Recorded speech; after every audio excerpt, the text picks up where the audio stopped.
The CBS Radio Mystery Theater presents...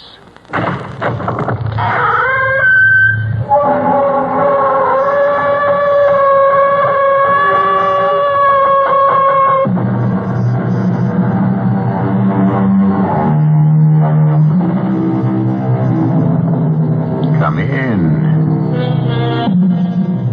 Welcome. I'm E.G. Marshall.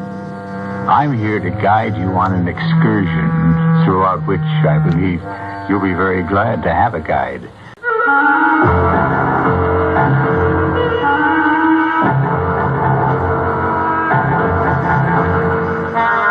Our mystery drama, The Master Computer, was written especially for the Mystery Theater by Field and Farrington and stars Robert Dryden and Augusta Dabney.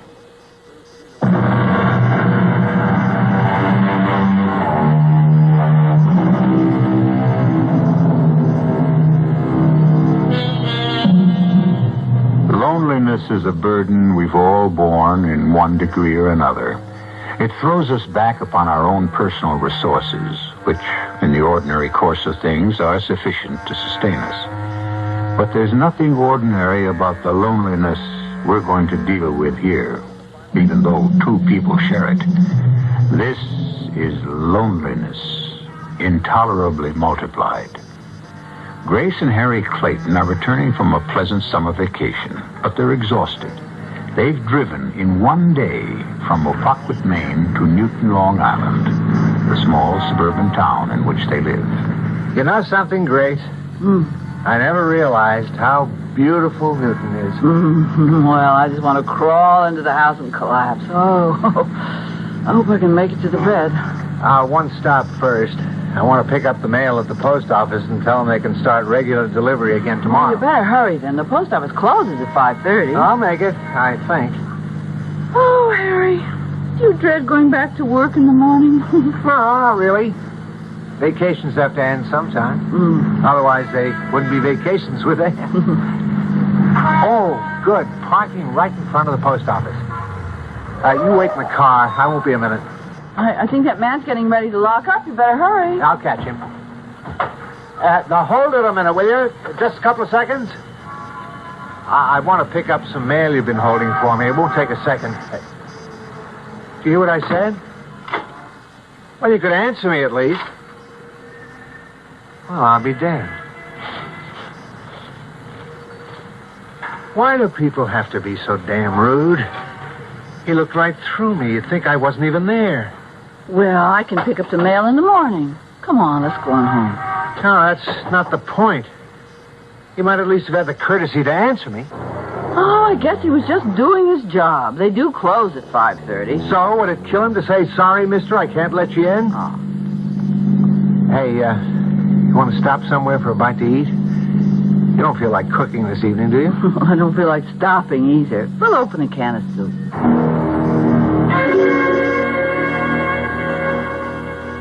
This bread's moldy, Grace. Oh, well, I'm sure there's some kind of crackers in the box. Oh, I've got just about enough energy to eat some soup and make one phone call. What phone call? I thought I'd call the kids at the camp. This evening? What for? Oh, I don't know, really. I just feel like talking to them. Okay. I've been worried about Benny's batting average myself. You go ahead and make the call. I'll heat the soup. I suppose it's silly, but I just don't feel like any. Can't catch her, what? Hello, this is Mrs. Clayton, Tim and Benny's mother, and I'd like to speak to... Can't catch her, what?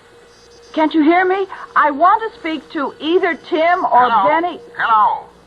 This is Mrs. Clayton. I'd like to speak to... Well, he hung up. Huh. Well, it must have been a bad connection. I could hear him perfectly well, but he couldn't seem to hear me. We'll dial them again. Maybe you'll get a better connection this time. Oh, I guess it's silly anyway. They're probably having supper. How's the soup? Oh, good.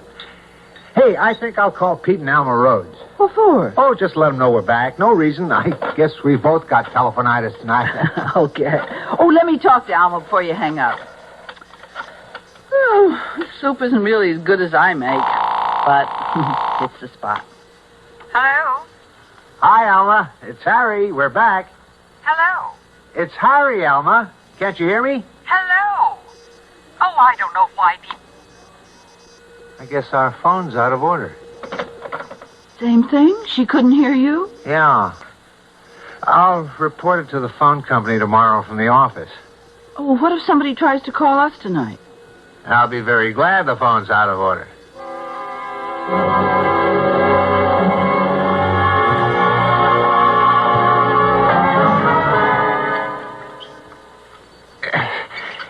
The devil's... Hey, Grace, did you turn the water off? I can't hear you. Wait till I get my robe on. Did you turn the water off, Grace? Turn the water off? Of course I didn't. Well, it is off. Oh, it can't be. The shut-off valve is clear down in the basement. I haven't even been down there since we got home, neither of you. Well, look at it. No water. It must be out of order. How can the water be out of order?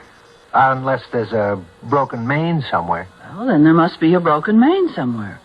Why don't you call the water company and... Oh. Yeah. The phone's out of order.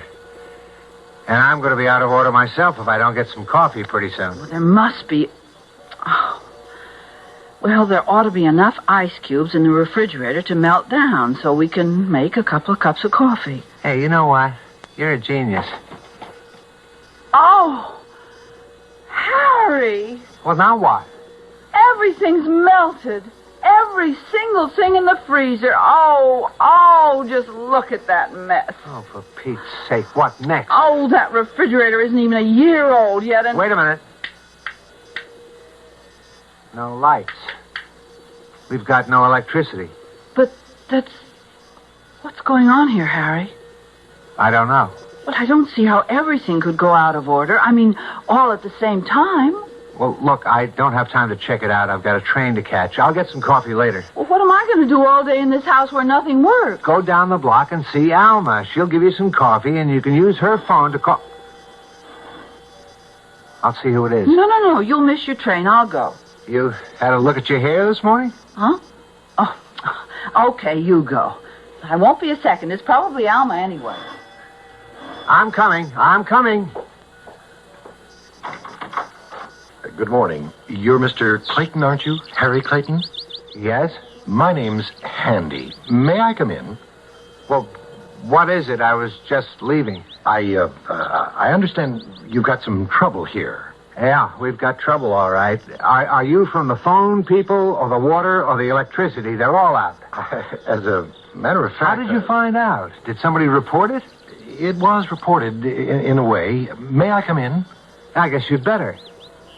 Grace, I was just getting ready to leave. If I miss the 8:12, I can't get another one until, half hour or so.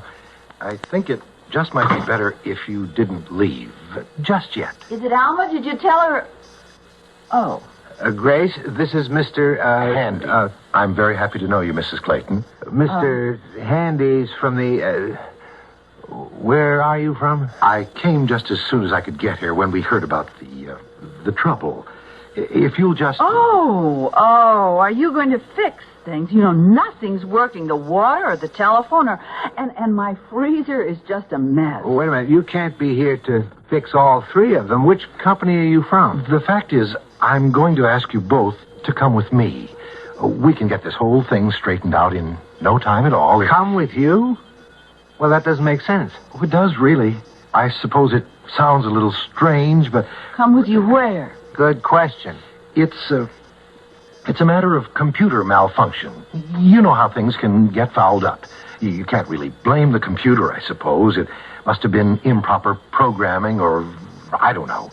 It's never happened before, and I'm very sure that it will not... What good's it going to do our coming with you? I don't know anything about computers. I'm a copywriter, advertising copy. Nothing to do with that, actually. If you'll just... Come with you where? I'm afraid I'm not at liberty to tell you that. Not just yet. I think you'd better just leave, Mr. Handy. You won't come with me? We will not. If you'd tell us where you want to take us, and maybe... Forget it, Grace. Oh, dear. I'm sure I'd don't know what's going to happen now. You're going to get out of this house and off this property. That's what's going to happen. All right. I just hope. All right, I'm going. Now. I think you missed your train, Harry. So, I'll take the next one. And if that kook shows up again, don't let him in.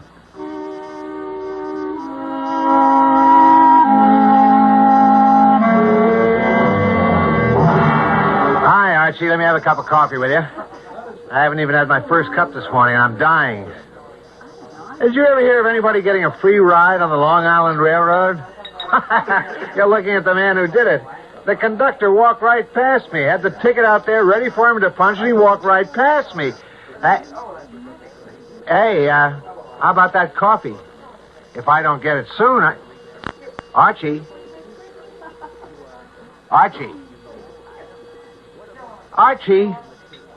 you act as if you can't even see me. Anybody home? Alma? It's Grace. Where are you? Oh, hi, Alma.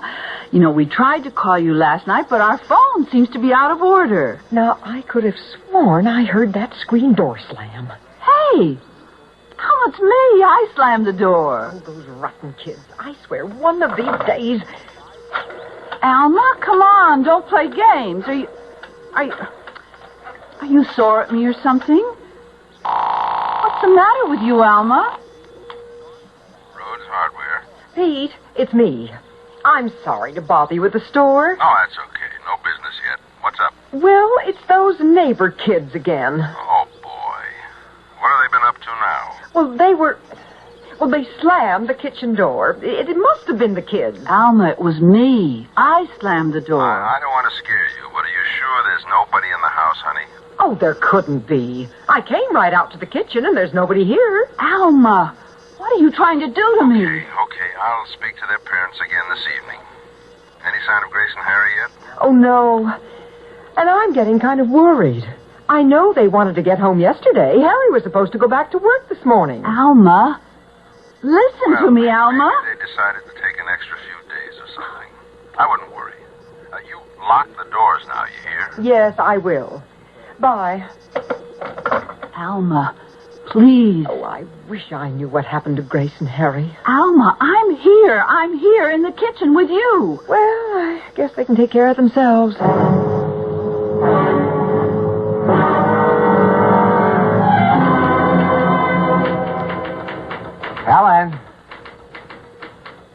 Alan, I'm back. Listen, will you knock it off with the typing and look at me, for Pete's sake? I'm Harry Clayton. I've been here almost 3 years, and you... Damn it, look at me. Stop that typing. All right, if you won't talk to me, maybe Dave Green will. Listen, Dave, I want to know what's going on here. I walked into the office where I've been working for 3 years, What and the she will... devil? Helen, why did you open this door? Open the door. Now, Mr. Green, I've been sitting right here. Funny. Okay, get Mr. Bradwell on the phone. Tell him it's about the Ocean Mist account. Listen, Dave, I've had just about enough of this. How could it blow open? There's not a breath of air in this place. Come on, Dave, a joke's a joke. You know perfectly well I'm standing right here beside you. Yes. Oh, how's it going, Ernie? Listen, about that Ocean Mist copy. I know, but Clayton hasn't come in yet this morning. Dave, for Pete's sake! Oh, he'll be here, all right. He's a dependable guy. Let's give him another day. He may have had some kind of car problem, you know. He's fast. We won't lose any time waiting. Don't worry. He'll show up. Or he'll be good and sorry. Is it possible for a man suddenly to become invisible to the people around him? Unable to make himself either seen or heard? Well, it certainly isn't ordinary, but since it seems to be happening to Harry Clayton and to his wife Grace, it must be possible. Imagine the feeling of total isolation. Imagine the loneliness. I do hope you'll be able to hear me when I return shortly with Act 2.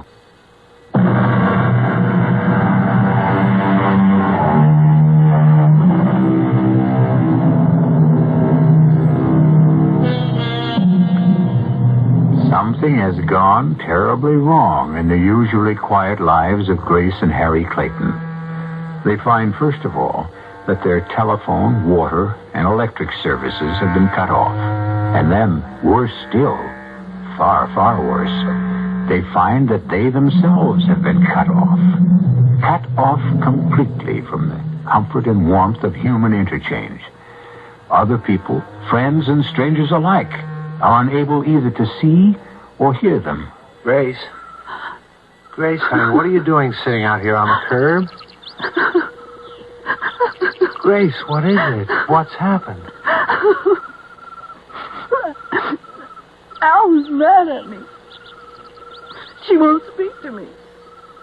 Just act like I'm not even there. Well, what are you doing sitting out here on the curb? Oh, I locked myself out. I took my purse, but I can't find my key in it, and I can't get in the house. You say Alma acts as if you're not even there? Yes, and I think it's mean. And I told her so. The same thing's happening to me, Grace. Alma's mad at you, too? I mean, people don't see me or hear me when I speak. The counterman at the diner, Helen, the receptionist at the office, even Dave Green, the copy chief. But why should everybody be mad at us all of a sudden? I don't think they are, Grace. I think they really can't see or hear us. Really? Can't? Oh. But that is impossible. Is it? I would have said so yesterday. I'd have laughed at the idea, but today, it's happening. I don't see how it's possible. If it's happening, it's got to be possible. Let's go in the house.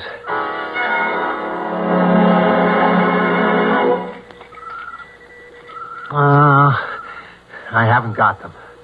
Your keys? They're right there in your hand. Not the front or back door keys. How could they have got lost off the ring? Oh, they must be there. No. They've gone. I had them last night. We got in all right last night. Oh, dear. Should we try a window? Now they're all locked. Hey, I've still got the car keys. We can... What, go to a restaurant? No, we can't order. I'm not hungry anyway. Are you? No, I'm not. Now that you mention it. Well, we've got to go somewhere. We can't just stand here. Harry, let's go and try Pete and Alma again. I can tell you right now, it won't work. And it's not an experience I enjoy, being treated as though I don't exist. But we could try once more, couldn't we? If it'll make you feel better, sure. Alma? Out in the kitchen, Pete. You hear anything from Grace and Harry? No, not a word. Hey, what's that smell so good? Oh, just plain old stew. Love it. Well, how was your day? So. Better than yours from the way you sound. Now, I can't get Grace and Harry off my mind. Well, it is funny they didn't call us something if they decided to stay over at the lodge for a while. I just... Now, don't laugh at me, Pete. I almost felt as if Grace was here. Right here in the house with me. Oh, come on now. I could have sworn. You know, right after that screen door slammed, honestly. I could have sworn I heard her call my name. I bet you a quarter if we called, they'd be right there in the dining room at the lodge having a drink before dinner. Oh, could we? Could we what? Call the lodge and see if they're still there. Well, sure, if you want to. Sure, why not? I've got the number written down here somewhere. Oh, yes, here it is. 2, 4, 6. Hey, keep your eye on the stew. Don't let it stick. A pleasure. Tastes about ready to me. Is this the Poquet Lodge? I'd like to speak to either Mr. or Mrs. Harry Clayton, please. Is that quarter bet on? Quarter bet? Okay. You win if they're there, and I win if they're... Yes? Oh, I see. Well, can you tell me when they checked out? Yesterday morning. Early yesterday morning. Yes, well, all right. Thank you. Well, you heard what he said. Yeah, but it's a long drive. They most likely decided to stop at a motel last night. Okay, but why aren't they back now? They've had the whole day off to drive half the distance from Opoquet if they stopped at a motel last night. I don't know, Alma. Hey, what do you want to bet that's Grace and Harry right now? I'll go see. Oh, if they just got in, tell them there's plenty of stew here for 4. Anybody here? Is it them, Pete? Rotten kids. Who was it? Wasn't it Grace and Harry? Kids next door ringing doorbells again, I guess. There wasn't anybody there. Pete, I've got the funniest feeling. Serve the stew, Alma. What you need is some good, solid food. The funniest feeling, like they were here.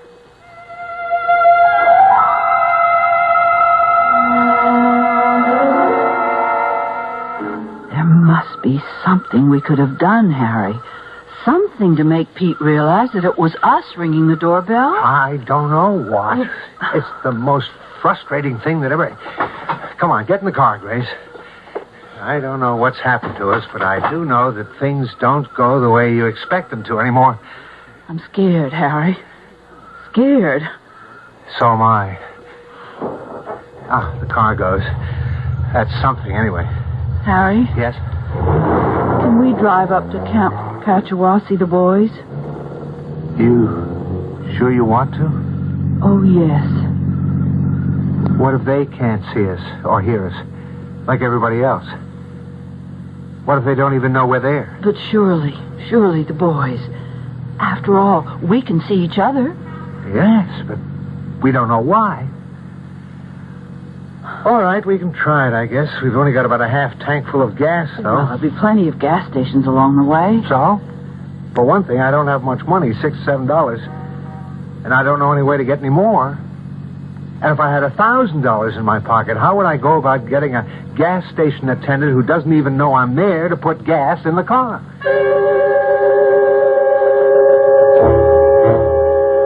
I don't know what to do, Pete. They didn't stay on at the lodge in Opoquet. They checked out yesterday morning. Well, they could have decided to go somewhere else. I mean, is it really any of our business? Pete, they're our friends. Okay. I don't like the looks of it either. I think we ought to call the police. Now, look, Alma, you don't call the police and say you have a feeling something's wrong. They don't operate that way. They'd write you off as a crackpot. Well, maybe they would. Maybe I am a crackpot, but I do have this feeling. Well, they can write it off if they want to, but I can't. Well, all right. If you feel that strongly about it, I'll call them. No, I'm the crackpot. I'll do the calling. What do I do, Pete? Just dial the operator? 516 0000. Oh, okay. Now, if you'd rather I talk to them. No. I'll do it. Hello? Police headquarters? I want to report what I believe is a missing person. 2 missing persons. Their names? Harry and Grace Clayton. Yes, they live at 145 Hillside Avenue here in Newton. My name is Alma Rhodes. I live just down the street from them at 141 Hillside. Well, you see, they've been away on vacation. They stayed at Opoquet Lodge in Opoquet, Maine. Well, they were supposed to be back home sometime yesterday. And, well, they haven't come back. Yes, we tried the lodge. Yesterday morning. Yes, they checked out yesterday morning. Well, I suppose it doesn't sound like much to you, but... Oh, yes, that's what I thought, too. Well, will you let us know? No matter what you find out? Oh, thank you, officer. That's very good of you. There, you see, Pete? He said I was right to call.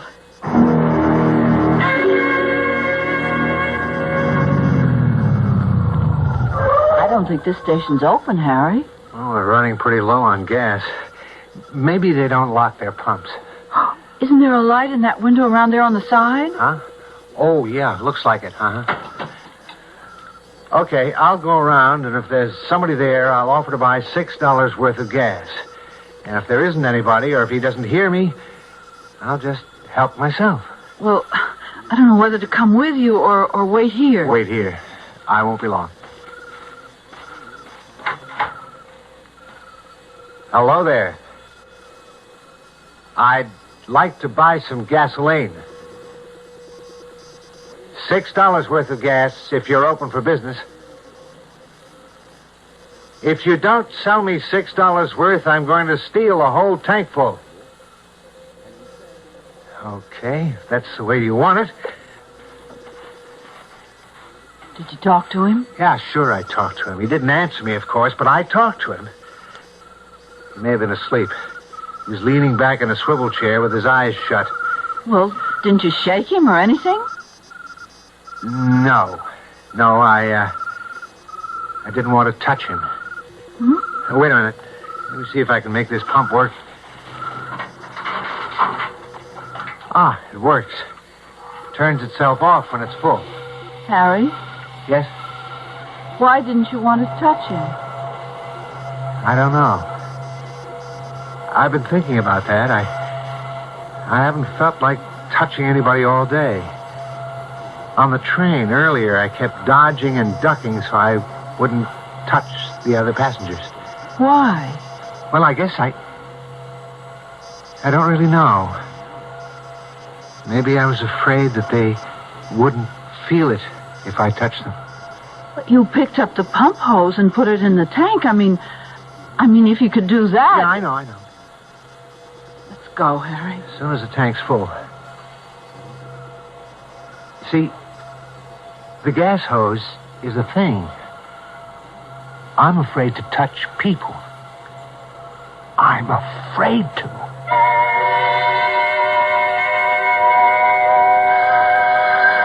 I'll get it. It could be the police. I'll get it anyway, Alma. You've already done your part. Hello? Yes, Mr. Rhodes. Oh, yes, Sergeant. It was my wife who called you earlier. Well, I don't know exactly. I'd say early 40s. Maybe she's in her late 30s. Oh, Lord. Well, no, that doesn't seem likely. Well, yes, I guess we could do that. About 20 minutes? Yes. And thank you very much, Sergeant. Have they found them? Well, they don't know yet. There was an accident yesterday afternoon just the Manhattan side of the Cross Island cutoff. Oh, no. Now, wait, please, Alma. They don't know yet. 2 people, a man and a woman, were hurt, but they didn't have any identification on them. Now, that doesn't seem likely, does it? I mean, that Grace and Harry would travel without identification? Are they... They're still are they... alive, but it looks bad. Oh. They want us to come over to Union Hospital and make an identification, if we can.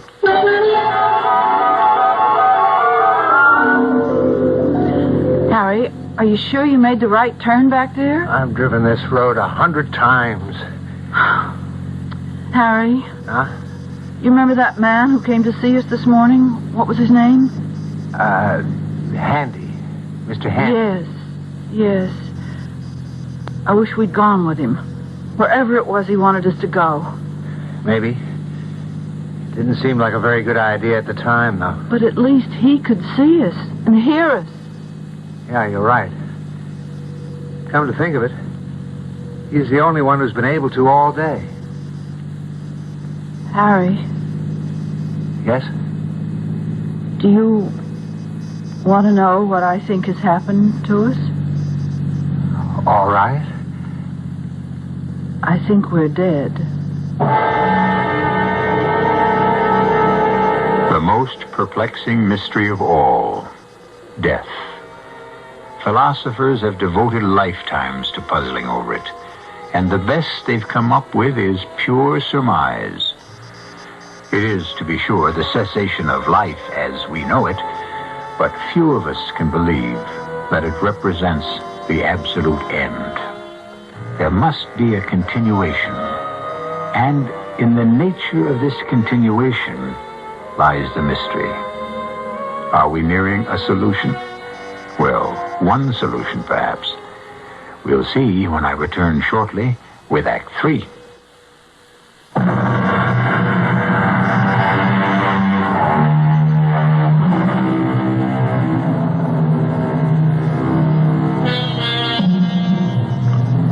To the rest of the world, Grace and Harry Clayton have apparently ceased to exist. Although they move about among people as they've always done, these people are now quite unaware of their presence. Grace has come to believe that they are actually dead, and that the mysterious thing that has happened to them is life after death. They're on their way now to see their two boys, Tim and Benny, at Camp Kachawa. They suddenly feel a great need to do this. No, I don't think so. Don't think what, Harry? That we're dead. I mean, would it be like this? Is this, just this, what it's all about? Well, then what is it, if it isn't death? I don't know. Could it be some kind of an in-between thing? I mean, like purgatory or limbo or I don't know what you'd call it. But could it be something like that? It could be anything. It could be... Oh, I make a right here, don't I? Won't the boys be in bed by now? I don't care. We can go into their cabins and well, we can look at them at least. Nobody can keep us from doing that. No. You think it's for the last time, don't you, Grace? Yes.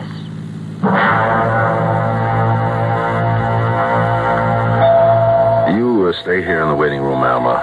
I'll go in and see them. I ought to go in there with you.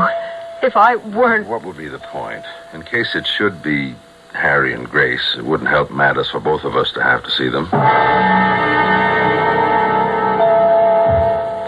Pete? Yes. It is Grace and Harry. Yes. Are they... They're still alive. Doctor says he doesn't see how it's possible, but they're both still alive. Is there any hope at all? Well, there's always hope. I'm quoting the doctor. I don't understand about no identification. Yeah, neither does anyone else. There just wasn't anything in his pockets, or her bag either. Could they have been dropped? I don't think there was time. Look, I told the doctor we'd wait, but if you'd rather... No, I want to stay. The only thing is, I think I'm going to cry. Now, you go ahead. Maybe I will, too.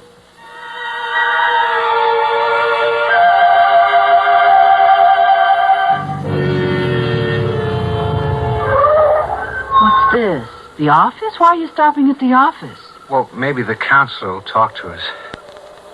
Well, he might. Just because we... You know better, Harry. Yeah, okay. But anyway, we don't know what cabin Tim and Benny are in. They must have a record of it somewhere in the office. Tim wrote that they have a little cabin all to themselves. These prices, they should have room service.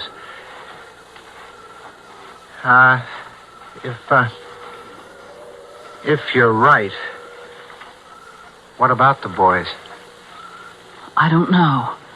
My sister, I guess. And her husband, Alice, and Fred, they'll be good to them, and... Oh, Harry. Honey, we don't know. Not yet. We're not sure. Okay. Good evening.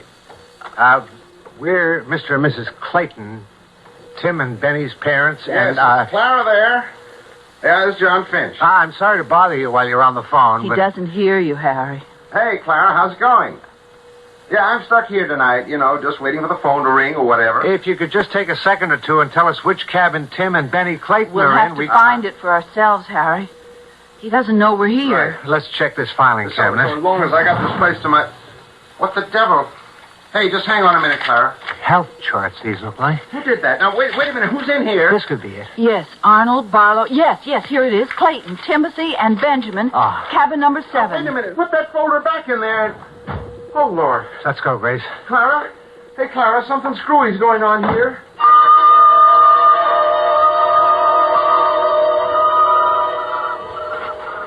Can you read the number on the door there? It's so dark. Yes, this is it.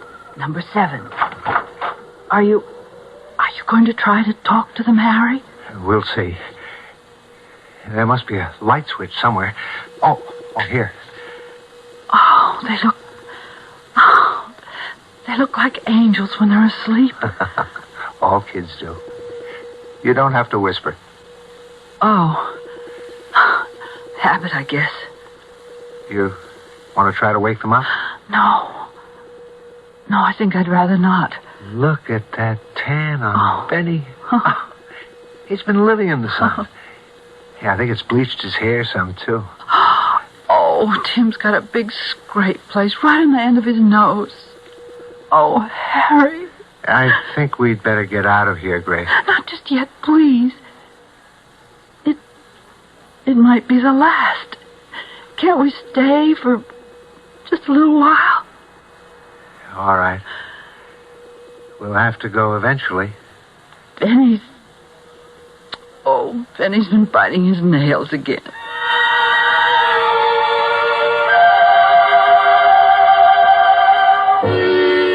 Mr. Handy, will you come in now?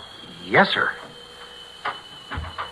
I'm sure you know why you're here, Mr. Handy.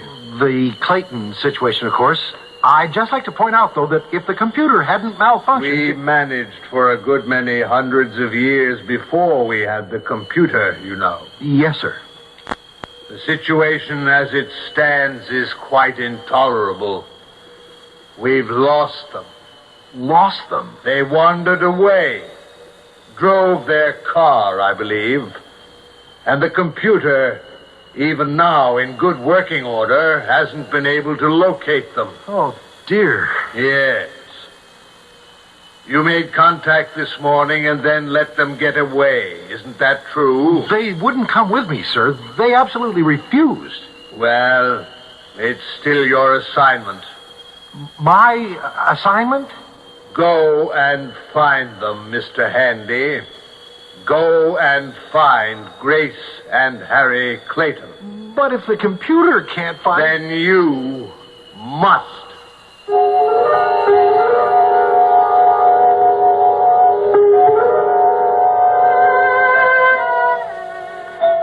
Pete, what did the doctor say? They're gone, Alma. Oh, Pete. It's a blessing, really. They were so... They were just too badly banged up. Brain damage in both cases, and just too much. Well, we've got to call Grace's sister. You want to, or shall I? No. I'll do it.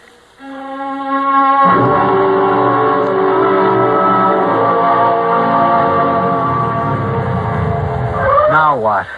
Are we out of gas? No. Not according to the gauge. Damn thing just stopped, that's all. Oh, what are we going to do now, Harry? I don't know.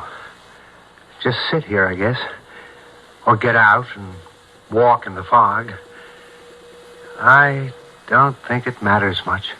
But we can't just leave the car sitting here in the road like this, can we? How long since we've seen a car, Grace? Well, not for a long time. Listen. For what? Just listen. Do you hear anything? Anything at all? Well, it's nighttime. A foggy night. Nobody... No frogs. No crickets. Absolutely nothing. It's scary. With the fog and everything. Yeah. Especially everything. Mr. Clayton! Mrs. Clayton! Yes, we're here. We're right here. Do you think it's Mr. Handy, Harry? I don't know. Somebody knows we're alive, at least. Or that we're not. Is it you, Mr. Handy? Yes, it's me. Don't go away. Oh, my goodness, what a time I had finding you. You shouldn't have left the house. Oh, we couldn't get back in. We both lost our keys some way. Yes, well, it doesn't matter now, does it? Mr. Handy, are we dead? Yes, you are now. The computer's been fixed. What's a computer got to do with it? You see, when the truck crashed across the divider and hit your car on the way home from Maine, just at that moment, the computer malfunctioned. It didn't record your deaths. So, well, of course, you weren't properly dead or properly alive either, and all sorts of things went haywire. We're really terribly sorry. So that's how it was. It seems so strange. We didn't even notice. It was instantaneous, or would have been, except for that miserable computer. You've been in a coma while we got it repaired. So, what happens now? Well, you aren't going to make trouble about coming along with me this time, are you? Oh, no, not this time. Oh, good. That's fine. Then everything's all right. Except we have 2 children, Mr. Handy. But they're provided for, aren't they? We'll never see them again. What do you mean you'll never see them again? We're dead. They're alive. Well, but they'll die, of course. What? Eventually. Everybody does. You know that. Oh. Well, at least we get to see them once more. But to wait a lifetime. No, my dear. It'll hardly seem longer than drawing in a breath and breathing it out again. We're dealing with eternity here,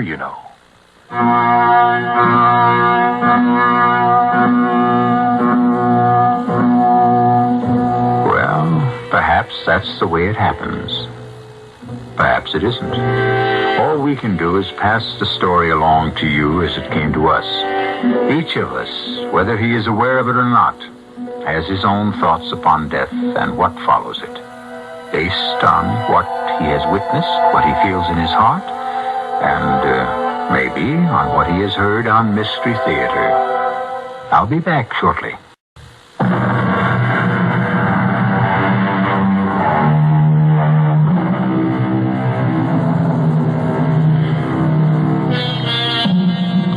There is no way to give you a follow-up on what happened after the end of our story. We are not privy to that information. We like to believe, and do believe, that all went well, and that we've given you as happy an ending as a story about death can have. Our cast included Augusta Dabney, Robert Dryden, Joan Shea, Nat Polan, and Robert Maxwell. The entire production was under the direction of Hyman Brown. This is E.G. Marshall inviting you to return to our Mystery Theater for another adventure in the macabre. Until next time, pleasant dreams.